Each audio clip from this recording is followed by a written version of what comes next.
Mesdames et messieurs, bienvenue à bord.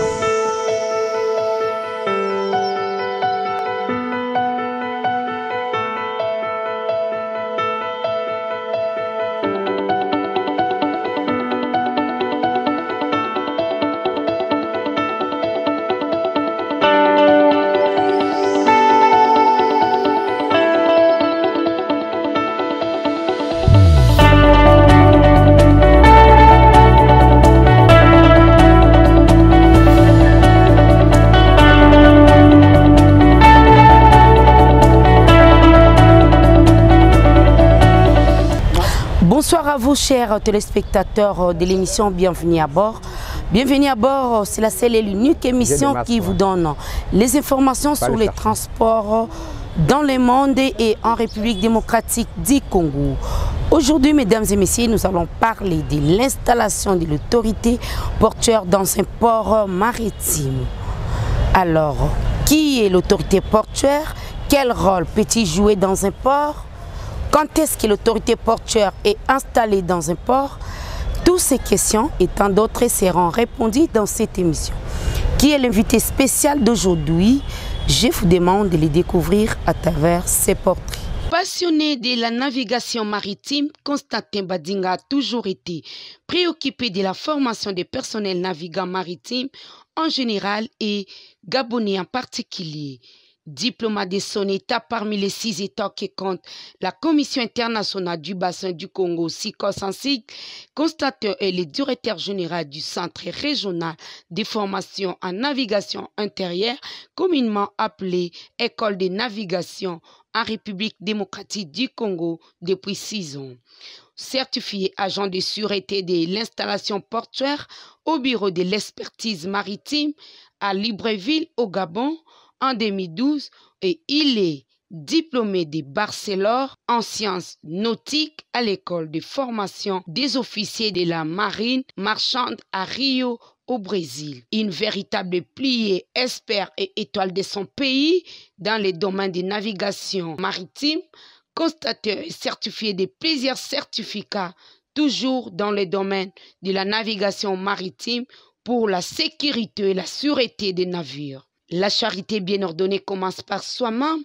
Constantin Badinga a servi son pays en étant inspecteur de la sûreté des navires et de la prévention de risques professionnels maritimes au ministère des Transports dans son pays, à la direction générale de la marine marchande.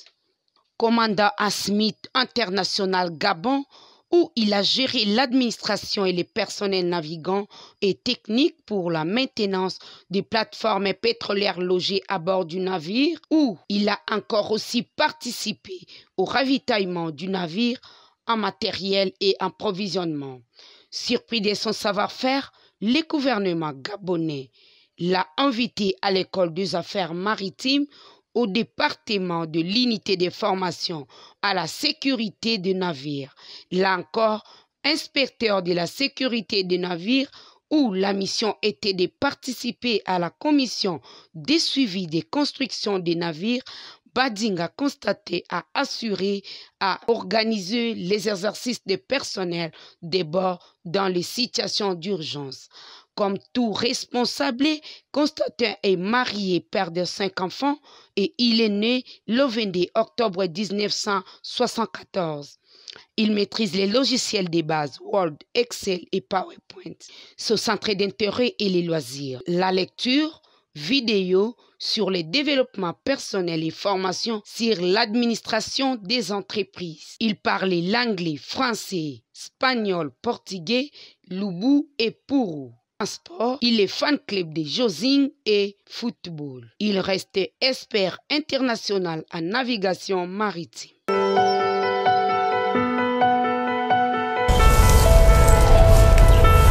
Bonjour direct. Bonjour Madame Patricia. Bienvenue à l'émission, bienvenue à bord. Merci beaucoup.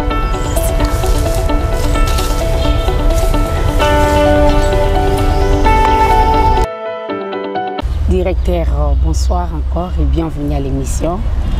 Bonjour Madame Patricia. Bonjour à toute l'équipe technique qui vous accompagne. Et merci encore de m'avoir invité donc, sur votre émission. Merci aussi à vous d'avoir accordé cette disponibilité pour la deuxième fois de nous accueillir dans votre institution. Alors avec vous aujourd'hui, Monsieur le directeur, nous allons parler de l'installation de l'autorité portuaire pour régulariser les trafics maritimes dans un port.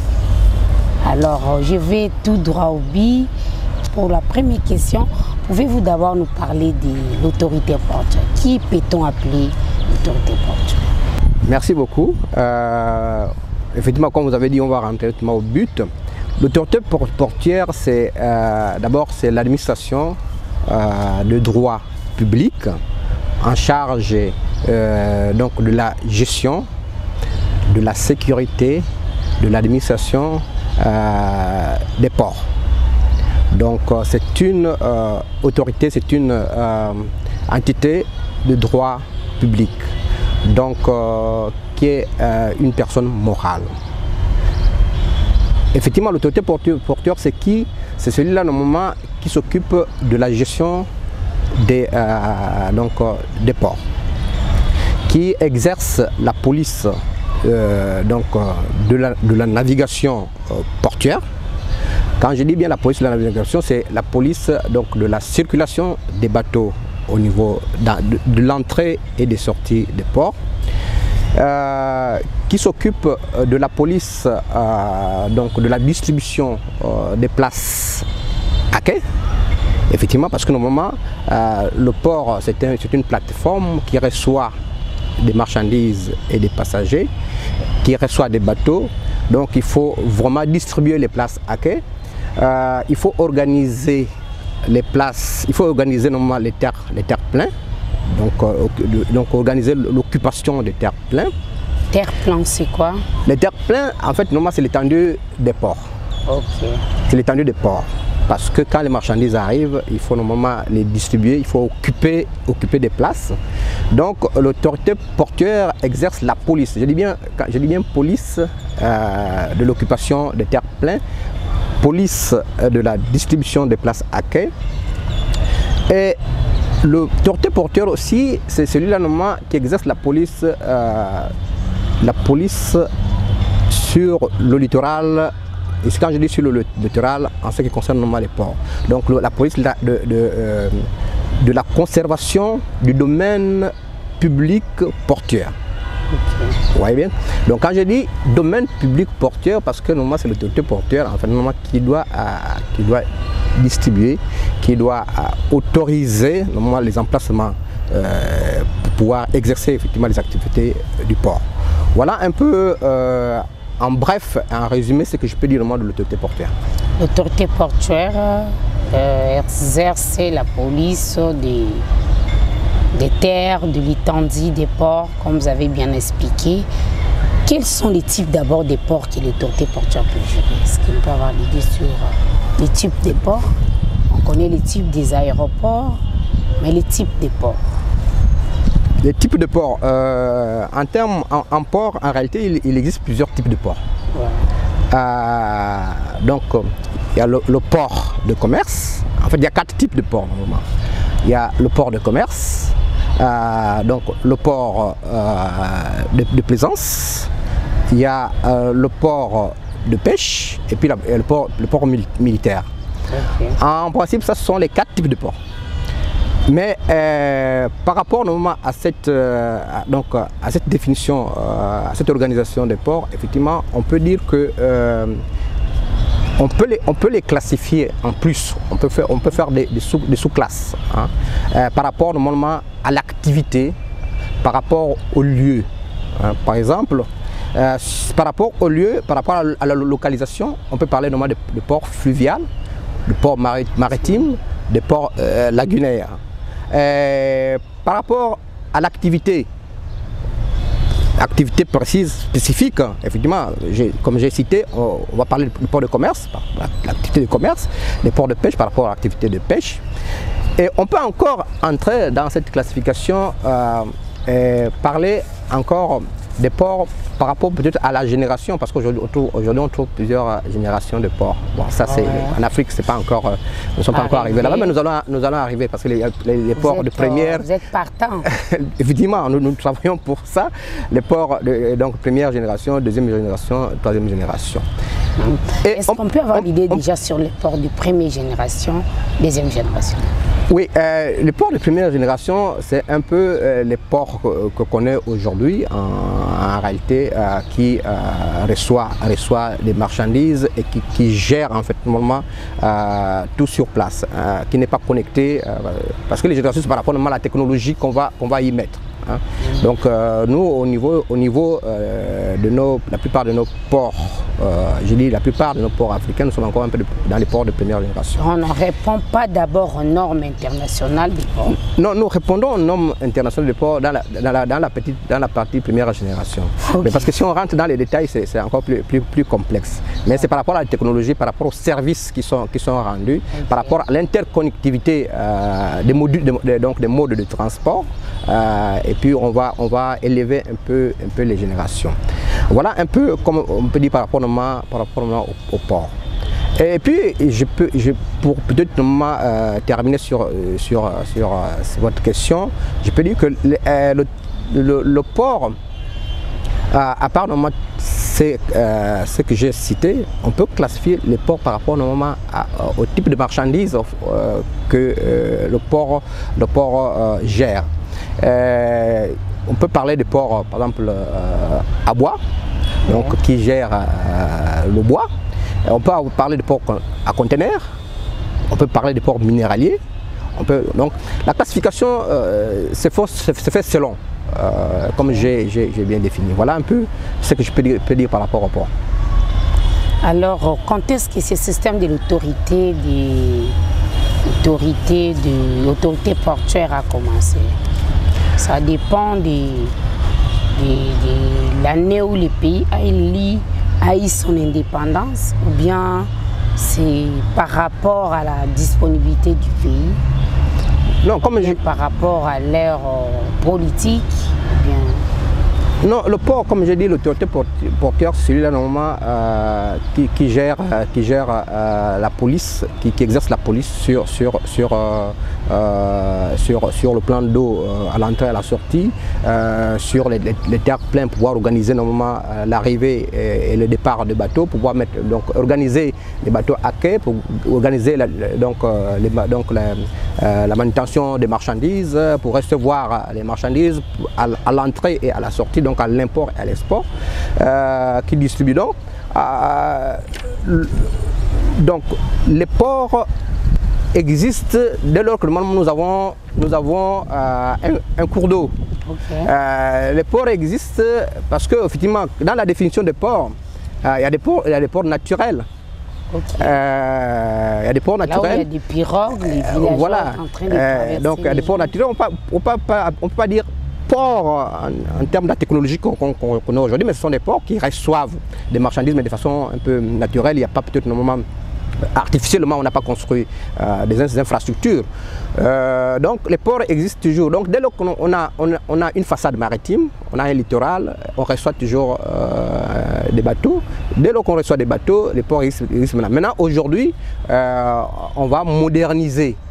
Okay, on va les construire pour recevoir plus de marchandises. Parce qu'aujourd'hui, normalement, le transport maritime, c'est l'un des transports les plus prépondérants, là où l'un des transports les plus prépondérants, où rentrent des flux de marchandises vraiment énormes. Donc on va maintenant réorganiser nos ports pour s'adapter. Mais sinon, les ports ont toujours existé, que ce soit de l'époque coloniale ou bien de notre époque aujourd'hui. Les ports ont toujours existé parce qu'ils reçoivent toujours normalement des bateaux. Mais il y a d'autres pays d'Afrique qui n'ont pas des autorités portuaires dans leurs ports. Il y a plusieurs pays. Si je demande que depuis quand ce système a commencé, parce que d'autres pays aussi africains n'ont pas d'autorité portuaire. Bon, dire que beaucoup de pays n'ont pas d'autorité portuaire, je pense que c'est pas ça. Bon, l'autorité portuaire, c'est une organisation. C'est une organisation. L'autorité de l'aviation civile. Voilà. En aviation, l'autorité de l'aviation civile est là. pour livrer les licences, tout, certifier les avions, tout. Ouais. Mais non, il y a d'autres pays d'Afrique qui n'ont pas une autorité portuaire.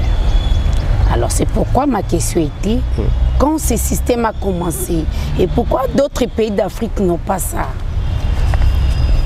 Non, c'est ce que je disais, en fait, tous les pays africains qui ont une façade maritime ou bien qui ont une façade fluviale, qui ont de l'eau, qui ont des voies d'eau, ont des ports, ont une autorité portuaire. Mais peut-être appeler ça autorité portuaire, mais ont quand même une administration qui gère les ports. En fait, c'est celui qui gère les ports, comme j'ai défini l'autorité maritime donc au départ. Celui qui gère, en fait, celui qui distribue les places à quai, celui qui surveille, en fait, c'est cette administration qui est une entité, une entité morale, qui est une personne morale. En fait, c'est une administration qui gère. Dès lors que on gère, même si on n'appelle pas ça autorité portuaire de façon réglementaire, au niveau des lois, je crois que normalement les lois existent. Mais vous qui êtes les personnalités de ces domaines, il faut toujours aussi avoir... comme je disais, autorité d'aviation civile. C'est partout dans le monde. Oui. C'est partout. Quand vous arrivez, l'autorité d'aviation civile. C'est connu. Ce n'est pas que ici, dans ces pays, on l'appelle un autre nom. Ici, non. Apparemment, au niveau des ports, il n'y a pas encore des normes consécutives pour ça. Si je reviens encore. Effectivement, c'est peut-être par rapport à l'appellation. Et puis aussi, il ne faut pas comparer aussi tous les modes de transport. Au niveau des transports terrestres, on ne parle pas d'autorité. De transport terrestre. En fait, on parle d'autorité. On parle d'une administration qui gère ce mode de transport. Dans les transports terrestres, il y a plusieurs problématiques. Je m'explique. Quand vous êtes à Kinshasa, vous voulez aller à Kasumbalesa, vous avez les seules voies où vous prenez l'avion, des voies plutôt, je voulais dire, où vous prenez l'avion, où vous prenez les bateaux jusqu'à Kisangani. Kisangani, vous cherchez les moyens d'arriver à Kasumbalesa. Mais avec les transports terrestres, vous êtes ici, vous allez à Kasumbalesa, vous n'avez pas les moyens de prendre un bus qui va t'emmener jusque-là. Vous n'avez pas moyen de prendre la voiture qui va vous amener jusqu'à Kampala. Mais quand vous avez les moyens de transport qui est les bateaux, vous avez la possibilité d'arriver à Kisangani et d'arriver jusqu'à Kampala. C'est pourquoi je dis les domaines fluviaux, je les compare ça au domaine aérien parce qu'il y a des pays d'escale qu'il faut arriver, changer des documents. Et quand vous êtes dans les transports terrestres, vous n'avez pas besoin de prendre en licence. Vous aurez seulement besoin de l'autorisation des transports au niveau du ministère des Transports. Mais lorsque vous êtes armateur, vous avez quelques exigences et quelques licences à prendre. Est-ce que pouvez-vous nous donner les licences dont on peut prendre lorsque vous êtes personnel navigant pour voyager? Oui. Bon, votre question est intéressante. Votre analyse aussi, elle est vraiment intéressante. C'est pour ça que j'ai dit, normalement, il ne faut pas comparer un peu les choses. Oui. Effectivement, parce que quand on parle d'autorité, on parle de celui-là, normalement, qui est responsable, qui gère. Ok. C'est pas parce que peut-être on dira l'autorité ou bien direction générale. Hein? Une direction générale, c'est une administration publique qui gère un certain domaine. Hein? Vous voyez, au niveau de la navigation, okay, à part les ports, nous avons l'administration qui gère les navires, les bateaux, qui gère les gens de mer, donc qui gère le personnel navigant. Effectivement. Mais cette autorité, c'est une autorité. Mais l'autorité de la navigation, l'autorité, donc on peut l'appeler direction générale. Okay. Mais son rôle, c'est quoi? Direction générale des ports. Son rôle, quoi, c'est la navigation. Voilà, direction générale de la navigation, les directions générales de la sécurité, de la sécurité maritime, de la sécurité de la navigation. Voilà, donc ça peut prendre plusieurs directions générales qui va gérer tous ces pans. Ça, je parle de moment là pour ne pas sortir trop du port. Je parlais, faire un peu la comparaison par rapport à certaines administrations. Ouais. Effectivement, au niveau de l'administration maritime ou fluviale, il y a un certain nombre de documents qu'on va délivrer à ceux-là, aux usagers qui vont exercer dans le domaine. Par exemple, un armateur qui veut faire du transport, il faut vraiment un agrément de transporteur. Par exemple. Par agrément. Voilà. Donc, qu'il autorise, en fait, la licence, c'est l'autorisation. Ok, donc un bateau, pour qu'il puisse naviguer, il faut normalement un certificat de navigabilité. Et les gens qui vont travailler à bord, il faut du personnel qualifié qui vont avoir normalement des brevets, des certificats. Vous voyez? Donc tout ça sont des licences en fait. Ok. Bon, maintenant, revenons au port. En fait, l'autorité portuaire, comme j'ai dit, a toujours existé, mais puisque le port d'abord c'est quoi? C'est une frontière. Ouais. Le port c'est une frontière. Si vous recevez les navires ou les bateaux qui reviennent de l'étranger, ok, vous êtes la barrière avant qu'ils touchent, en fait, avant qu'ils rentrent dans le pays. Donc vous êtes une frontière.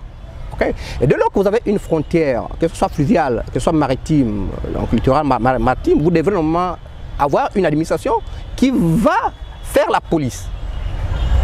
Et c'est pour ça que j'ai dit, en fait, l'autorité portuaire, peut-être qu'on ne l'a pas appelée, on n'appelle pas autorité portuaire au départ dans certains pays, on l'appelle peut-être direction générale, ce n'est pas des ports, on l'appelle peut-être, je ne sais pas comment on va lui donner le nom, mais c'est une autorité portuaire qui est mandatée pour pouvoir normalement gérer, recevoir les bateaux ou les navires à quai, distribuer des places à quai, recevoir des administrations qui vont travailler pour pouvoir recevoir les marchandises.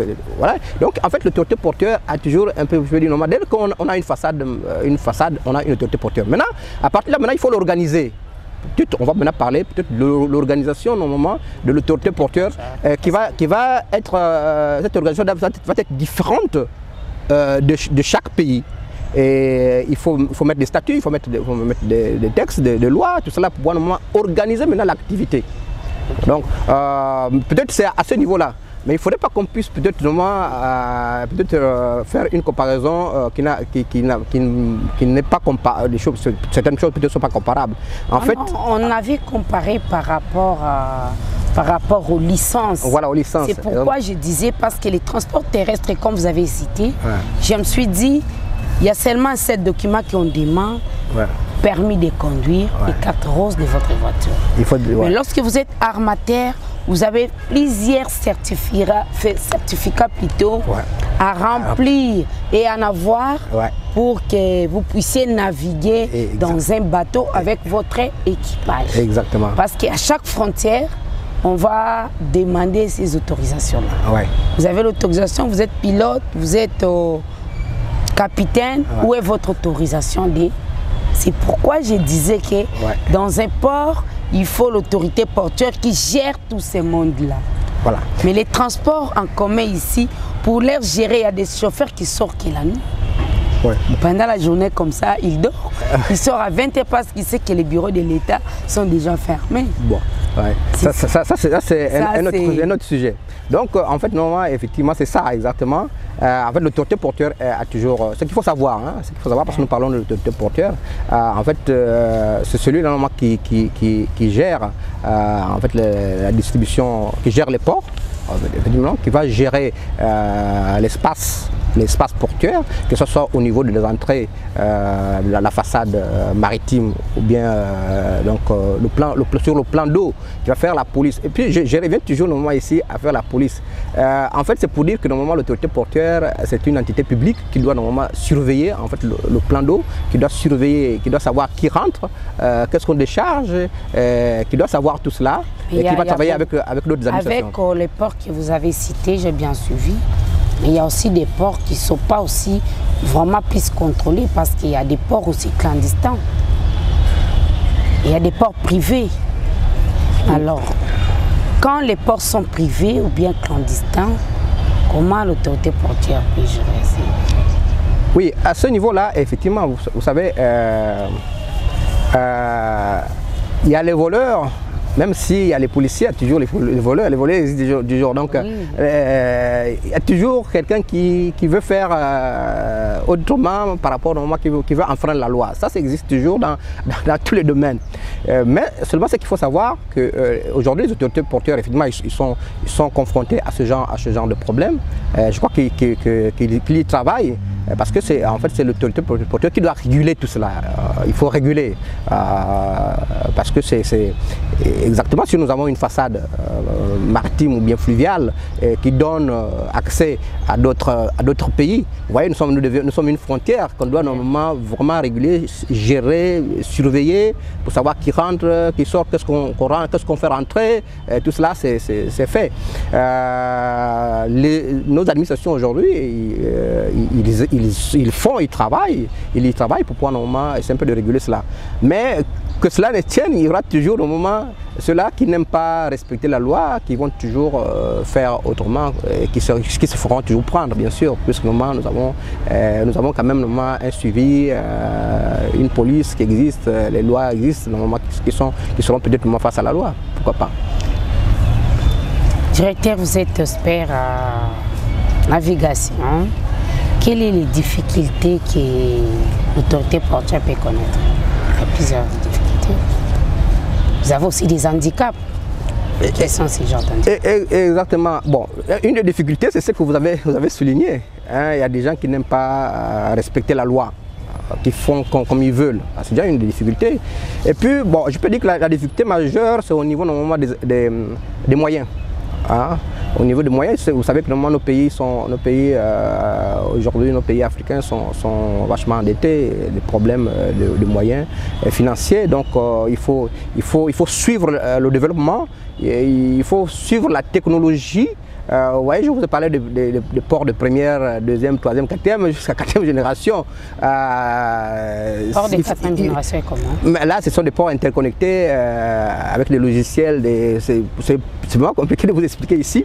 En fait, c'est des ports interconnectés qui sont gérés par un système informatique avec normalement des connexions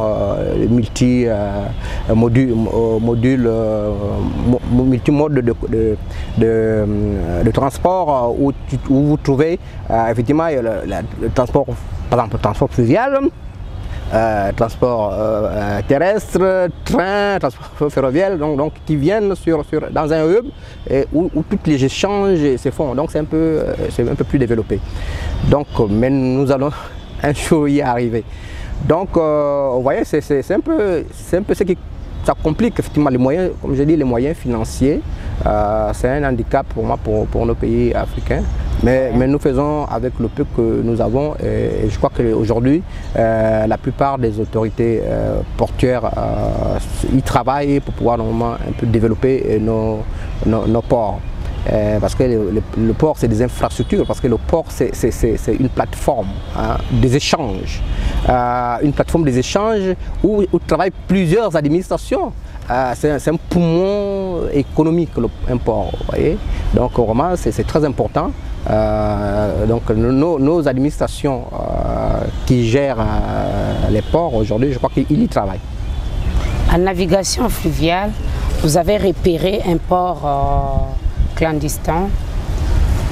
Quelle sera votre réaction? Bon, est-ce que d'abord dans votre domaine, on peut avoir un port clandestin? Non, les ports clandestins, ils existent. Ils existent parce que clandestin, on va dire normalement, c'est pas un port autorisé. Ça existe toujours, comme j'ai dit normalement, les malfrats existent toujours. Bon, maintenant la question que vous posez, parce que vous êtes expert en navigation, vous avez eu votre certificat dans les domaines là de l'autorité portuaire. Vous repérez dans votre pays un port clandestin, vous êtes autorité portuaire. Quelle sera votre réaction? Mais force reste à la loi. Force reste la loi. vous allez normalement appeler, faire appliquer normalement les textes réglementaires et puis normalement chercher les responsables et puis laisser la loi normalement faire son travail. Alors, quelles sont les conditions pour ouvrir un port? Quelles sont vraiment les conditions dans les normes internationaux pour ouvrir un port? Quels sont les quelques documents exigés? Là, je parle globalement, je ne parle pas des particularités du pays, mais je parle en grosso modo. Non, d'abord, les conditions, il faut avoir les moyens pour ouvrir un port. La première condition, et avoir l'autorisation. Okay. Comme je dis, le port, c'est une plateforme d'échange, okay, qui reçoit des marchandises, des passagers, okay, et qui travaille avec plusieurs administrations. Vous voyez? Donc, quelles sont ces administrations-là qui travaillent avec lui? Par exemple, les administrations de douane, l'autorité aussi maritime, la santé, les consignataires, donc voilà, on citait quelques-uns. Donc la police de l'air et des frontières, la DGM, ouais. Donc voilà, ce sont des autorités qui travaillent sur la plateforme portuaire, donc qui travaillent avec l'autorité portuaire. L'autorité là pour pouvoir en fait normalement gérer la distribution, donc l'arrivée et la sortie des marchandises, et les autres administrations viennent normalement faire des contrôles, et il y a beaucoup de services qui travaillent dans les zones portuaires, et qui, comme j'ai dit, le port c'est un poumon économique, vous voyez. Okay. Donc pour pouvoir ouvrir un port lorsque c'est très organisé. S'il y a d'ici là, il faut d'abord catégoriser d'abord les ports avec ses différents services. Mais ce n'est pas ce qu'on voit en Afrique. Non, bon, déjà quand un bateau arrive à quai, il apporte des marchandises ou des passagers. Et quand on dit marchandises, on voit la douane. Donc il est obligé, normalement, la douane est obligée d'être là. L'immigration est obligée d'être là. Le bateau aussi, il peut avoir des malades, la santé doit être là. Vous voyez, donc il y a beaucoup d'administrations qui sont... C'est pour ça que normalement, l'autorité portuaire, donc les ports doivent être autorisés, qu'on sache, normalement là c'est tout le port est organisé pour qu'on puisse normalement gérer tout cela. Et c'est pour ça, en fait, la question qu'on m'avait posée, les conditions pour ouvrir un port, en fait, c'est tout simplement avoir l'autorisation, donc les autorités portuaires, pour pouvoir normalement ouvrir un port privé. Les ports privés existent. Oh oui. Mais par rapport au... C'est que, en fait, quand j'ai dit au départ que normalement, l'autorité portuaire exerce une police. En fait, c'est la police des ports. Parce que le port est une frontière. À partir du moment où on ne va pas autoriser n'importe qui, n'importe comment.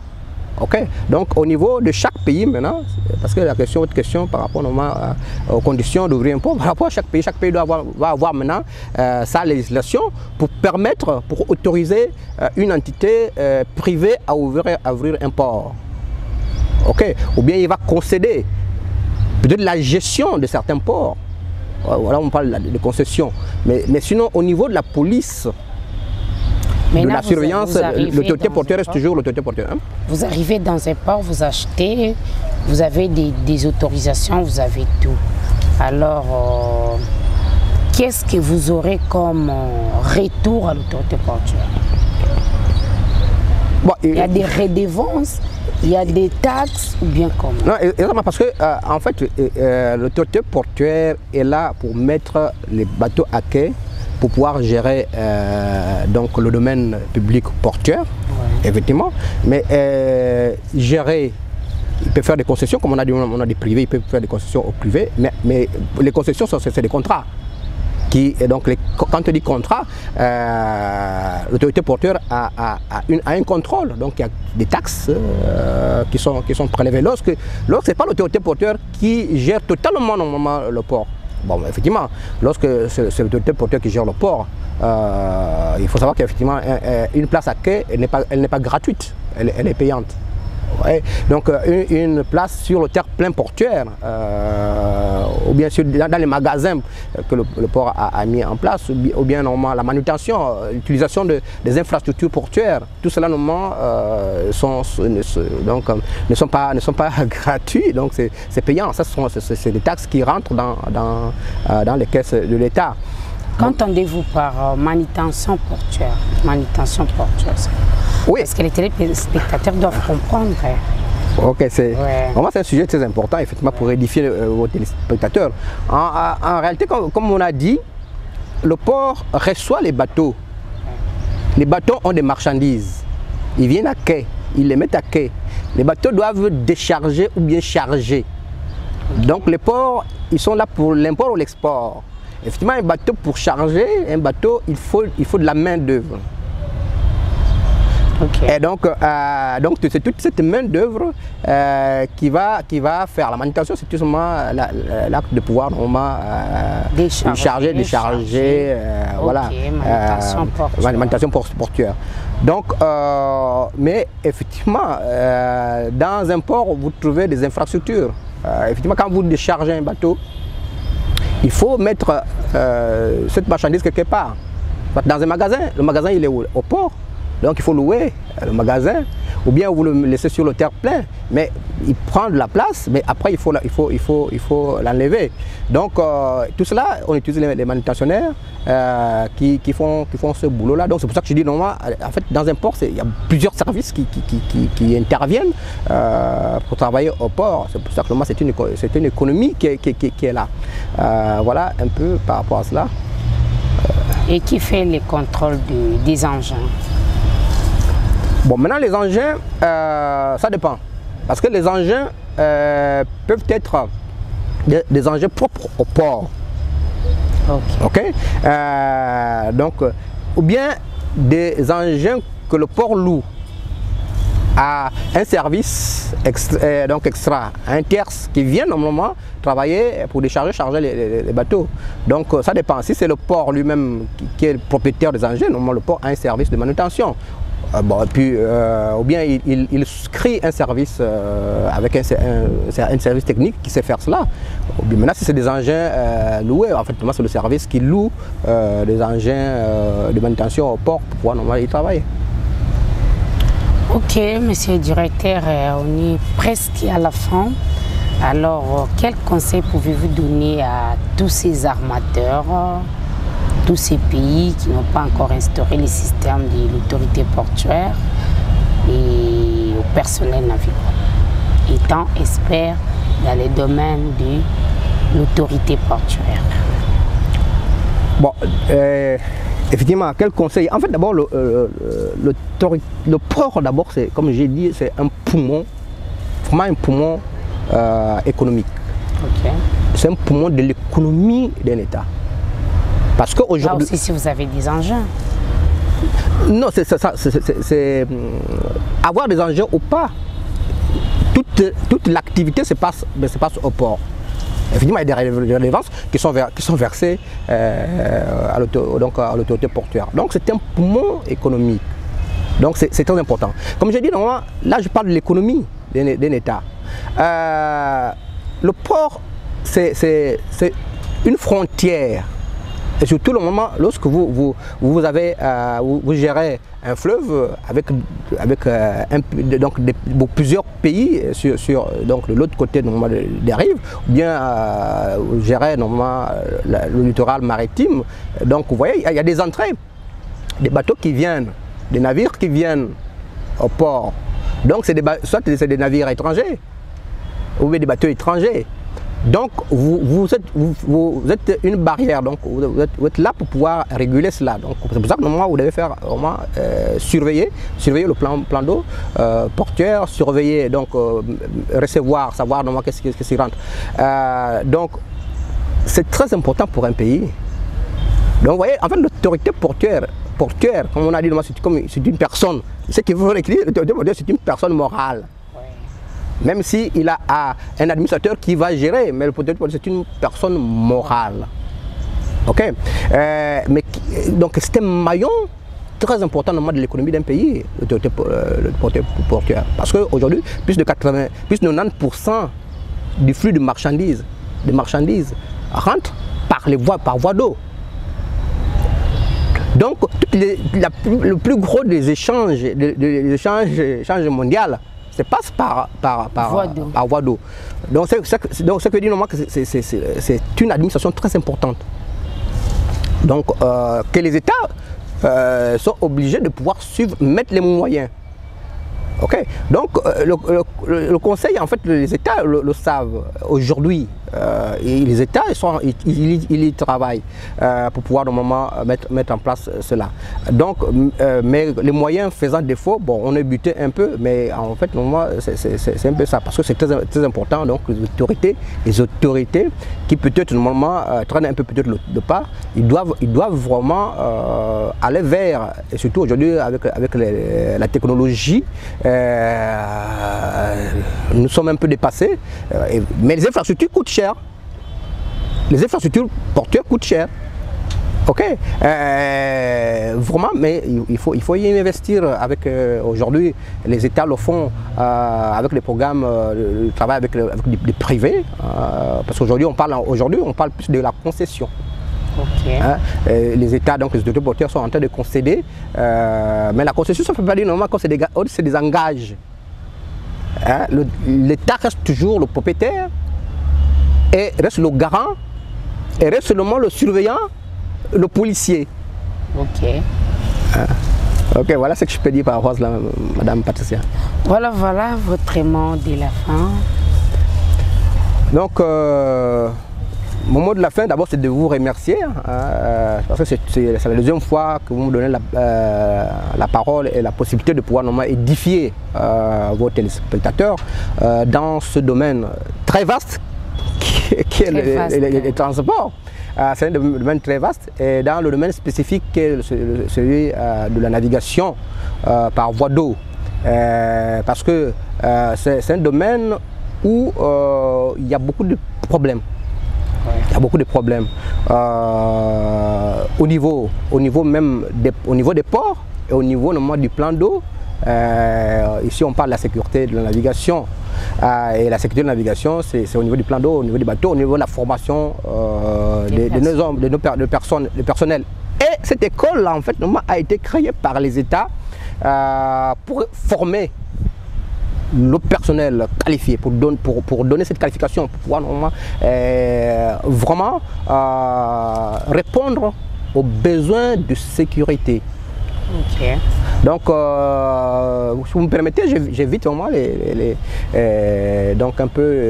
vos téléspectateurs à découvrir l'école de navigation, qui est une école des États. Okay. Ce n'est pas une école privée, c'est une école inter-État.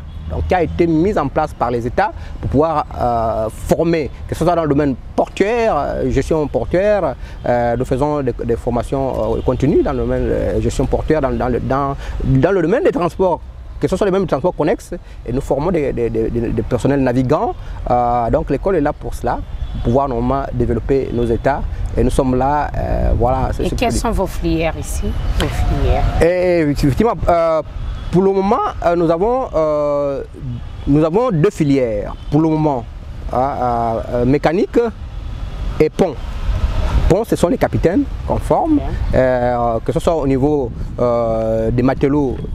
Donc matelots, c'est le niveau un peu plus bas. On rentre avec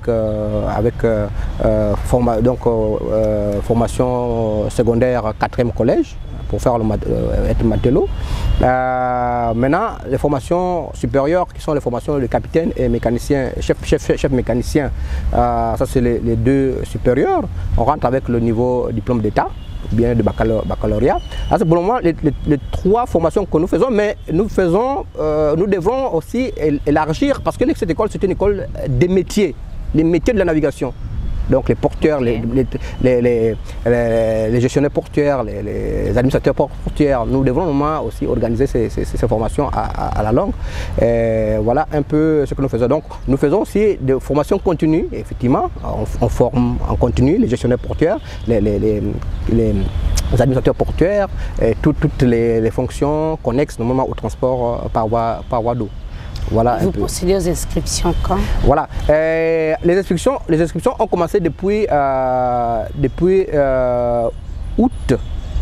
Ok. Depuis août, les inscriptions sont ouvertes depuis août. Nous attendons les jeunes diplômés d'État à venir embrasser cette belle fonction de navigant.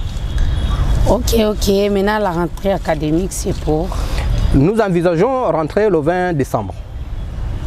Okay. Dans le programme actuel, c'est le 20 décembre. Nous avons eu beaucoup de retard par rapport à la Covid, donc à cette pandémie mondiale qui nous a un peu glissé dans le calendrier.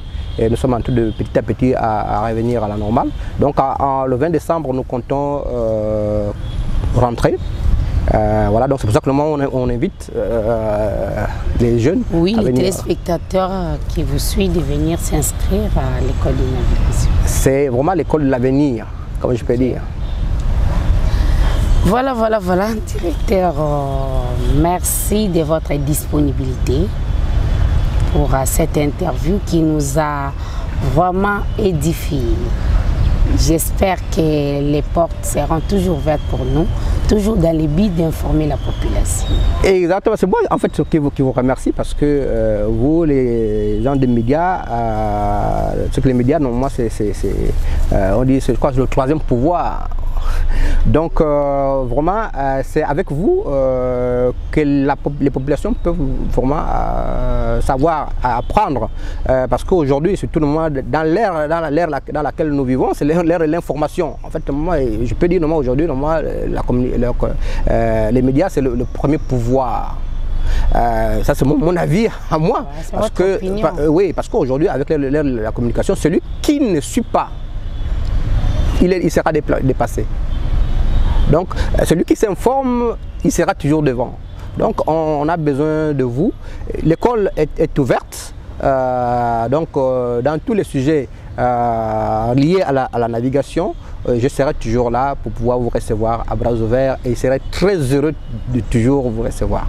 Merci. Nous avons terminé aujourd'hui avec le directeur général de l'école de navigation. On a parlé avec lui sur l'installation de l'autorité portuaire pour régulariser les trafics maritimes. Alors, vous-même, vous avez bien suivi les prochains rendez-vous. Je vous retrouve la semaine prochaine avec un autre numéro. Je remercie l'équipe technique qui a contribué pour la réussite de cette émission. Ademar Kélé, qui est mon réalisateur principal. Je vous dis un très grand merci et bon week-end à tous. Mesdames et messieurs, bienvenue à bord.